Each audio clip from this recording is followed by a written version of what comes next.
अजातशत्रु, जिन्हें कुणिक भी कहा जाता है, राजा बिंबिसार के पुत्र थे।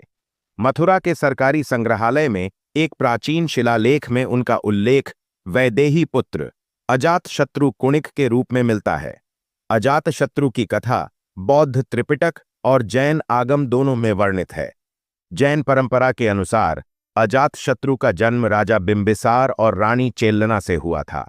वहीं बौद्ध परंपरा में उनका जन्म बिंबिसार और रानी कोसला देवी से माना गया है। दोनों परंपराओं में रानी को वैदेही कहा गया है।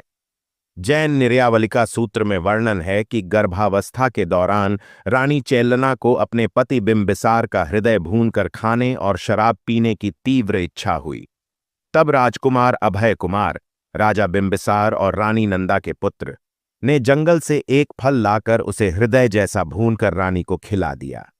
रानी ने उसे खा तो लिया, लेकिन बाद में उसे इस राक्षसी इच्छा पर शर्म आई।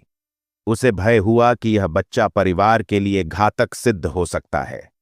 इसलिए बच्चे के जन्म के कुछ महीनों बाद उसे महल से बाहर फेंक दिया गया।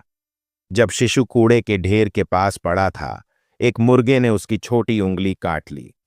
राजा बिंबिसार को जब यह पता चला तो वे दौड़कर बाहर आए और बच्चे को उठाकर उसकी घायल उंगली अपने मुंह में लेकर चूसने लगे, जिससे रक्त बहना बंद हो गया।